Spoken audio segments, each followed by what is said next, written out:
अपनी पुत्री को पिता ने क्यों शाप दिया और वह शाप पुत्री को भुगतना पड़ा। हेलो दोस्तों, नमस्कार। तो जानिए सती सुलोचना की रहस्यमय कथा मैं आज बताने जा रही हूँ। ये कथा आप सबको विस्तार से। राधे राधे दोस्तों। तो जानिए ये कहानी। एक समय की बात है जब भगवान विष्णु विश्राम की अवस्था में थे और माता लक्ष्मी उनके चरणों की सेवा कर रही थी। तभी उन्होंने भगवान शेषनाग को श्रीहरि की कलाई पर सजावट के रूप में बांधा। यह दृश्य शेषनाग को अत्यंत भावुक कर गया। उनके नेत्रों से 2 आंसू गिर पड़े। उन्हीं आंसुओं से 2 दिव्य कन्या ने जन्म लिया। पहली थी सुनैना, जो बाद में मिथिला के राजा जनक की पत्नी बनी, और दूसरी थी सुलोचना, जो सौंदर्य, संस्कार और शक्ति की अनुपम मूर्ति थी। सुलोचना का विवाह देवराज इंद्र के पुत्र जयंत से निश्चित हुआ था, लेकिन नियत ने कुछ और ही लिखा था। एक दिन जब सुलोचना को ज्ञात हुआ कि रावण के पुत्र मेघनाथ ने इंद्र और उनके पुत्र जयंत को युद्ध में पराजित कर दिया है, तो एक अद्भुत बात घटित हुई। सुलोचना के हृदय में मेघनाथ के प्रति अनजान आकर्षक जाग उठा। उधर मेघनाथ भी सुलोचना के रूप और शील पर मोहित हो गया। धीरे धीरे यह आकर्षण प्रेम में बदल गया और दोनों ने विवाह कर लिया। परंतु जब यह बात शेषनाग को ज्ञात हुआ, वे क्रोधित हो उठे। उन्होंने सुलोचना से कहा, तुमने एक अधर्मी राक्षस को अपना जीवन साथी चुना है, इसलिए तुम्हारे पति का अंत त्रेता युग में मेरे ही हाथों होगा। यह शाप उस समय जो केवल शब्द थे, लेकिन आगे चलकर वह विधि का विधान बना। समय बीता और त्रेता युग में भगवान श्री राम रावण से युद्ध करने लंका पहुंचे। रावण के पुत्र मेघनाथ और लक्ष्मण के बीच घमासान युद्ध हुआ। श्री राम ने लक्ष्मण से कहा, मेघनाथ केवल बलशाली नहीं है, उसकी पत्नी सुलोचना एक परम पतिव्रता है। अगर युद्ध में उसका मस्तक पृथ्वी पर गिरा तो उसके सतीत्व की शक्ति हमारी सेना का विनाश कर सकती है। इस चेतावनी के साथ लक्ष्मण रणभूमि में उतरे। अंत में उन्होंने अपने दिव्य बाण से मेघनाथ का वध किया, लेकिन सावधानी पूर्वक उनका मस्तक भूमि पर गिरने से रोक लिया। हनुमान जी वह मस्तक श्री राम के शिविर में ले गए, लेकिन तभी एक अद्भुत घटना घटित हुई। युद्ध भूमि से मेघनाथ की कटी हुई भुजा उड़ती हुई सुलोचना के पास जा पहुंची।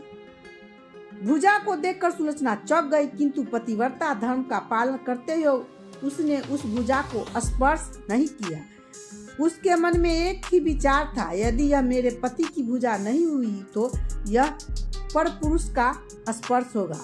उसने उस भुजा से कहा, यदि तुम मेरे स्वामी की भुजा हो तो मेरे सती की शक्ति से युद्ध का संपूर्ण वर्णन स्वयं लिख दो। जैसे ही दासी ने भुजा से लेखनी रखी, वह चमत्कारी रूप में स्वयं लिखने लगी, प्रिय सुलोचना, यह भुजा मेरी ही है। मैं युद्ध में लक्ष्मण से पराजित हुआ और उनके बाणों से मेरा अंत हुआ। मेरा शीश श्री राम के शिविर में है। यह पढ़ते ही सुलोचना का हृदय टूट गया। वह रोने लगी और विलाप करते हुए रावण के पास पहुंची। रावण ने उसे सांत्वना दी और कहा, मैं शस्त्रों शीश का काट कर अपने पुत्र की मृत्यु का बदला लूंगा। लेकिन सुलोचना ने कहा, पिताजी, मेरे स्वामी का एक ही शीश करोड़ों शीशों से बढ़कर है। जब मैं उनके साथ सती हो जाऊंगी, लेकिन समस्या यह थी कि पति का शीश उसके पास नहीं था। सती होने की परंपरा के अनुसार पति के शव या शीश की उपस्थितियां अनिवार्य थी। सुलोचना ने रावण से विनती की, कृपा मुझे मेरे स्वामी का मस्तक लाने दे। रावण ने उत्तर दिया, जाओ पुत्री, तुम श्री राम के शिविर में जाकर उनका शीश ले आओ। वहां से महापुरुष तुम्हें अभी अपमानित नहीं करेंगे।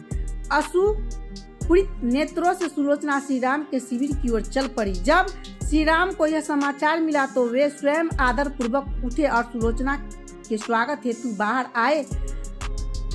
उन्हें करुणा भरे स्वर में कहा, देवी, तुम्हारे स्वामी महान योद्धा थे। विधि के विधान को कोई नहीं टाल सकता। आज तुम्हें यह इस अवस्था में देखकर मेरा हृदय व्याकुल है। सुलोचना ने श्री राम की स्तुति करते हुए उसने निवेदन किया, प्रभु, मैं अपने स्वामी के साथ सती होना चाहती हूँ, कृपा मुझे उनका मस्तक दे दीजिए। श्री राम ने करुणा भाव से आदेश दिया और मेघनाथ का मस्तक लाया गया। मस्तक को देखकर सुलोचना के पीड़ा बढ़ गई। उसने लक्ष्मण से कहा, सुमित्रानंद, इस विजय पर गर्व मत करना। मेरे स्वामी को हराने की शक्ति इस सृष्टि में किसी के पास नहीं थी। यह तो पतिव्रता का भाग्य था। मैं और तुम्हारी पत्नी जिन्होंने पतिव्रता धर्म निभाई, लेकिन दुर्भाग्य यह रहा कि मेरे स्वामी ने उस पिता का अन्न खाया जिसने एक पतिव्रता सती का हरण किया था। शिविर में सभी योद्धा चकित थे, लेकिन सुलोचना को यह कैसे ज्ञात हुआ कि मेघनाथ का मस्तक श्री राम के पास है। तब वानर सुग्रीव ने पूछा, देवी आपको यह कैसे पता चला? सुलोचना ने शांत स्वर में उत्तर दिया, मेरे स्वामी की भुजा मेरे पास आई थी और उसने युद्ध का पूरा विवरण लिखा भेजा। यह सुनकर सुग्रीव ने हल्के व्यंग में कहा, अगर भुजा लिख सकती है तो क्या मस्तक हंस सकता है? श्री राम ने गंभीर स्वर में कहा, सुग्रीव, व्यर्थ न बोलो, पतिव्रता सती की महिमा असीम होती है। फिर सुलोचना ने दृष्ट स्वर में कहा, यदि मैं सच्ची पतिव्रता हूँ तो मेरा स्वामी का मस्तक स्वयं हंसेगा। वह दृश्य अस्मिमर्ण था। जैसे ही उसने यह वचन कहा, मेघनाथ का मस्तक सच में जोर से हंस पड़ा। पूरा शिविर स्तंभ रह गया। हर किसी ने सुलोचना के सतीत्व का नमन किया। अंत में सुलोचना ने श्री राम से प्रार्थना की, प्रभु, आज मैं अपने जीवन की अंतिम यात्रा पर जा रही हूँ, कृपा करके आज युद्ध को विराम दे। श्री राम ने उसकी करुणा प्रार्थना को स्वीकार कर लिया। सुलोचना अपने स्वामी का मस्तक लेकर लंका लौट गई। समुद्र के तट पर चंदन की चिता सजाई गई।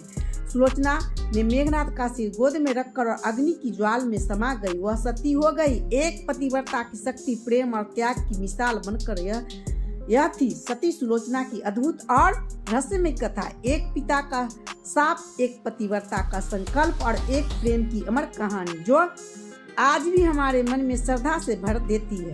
जय श्री राम।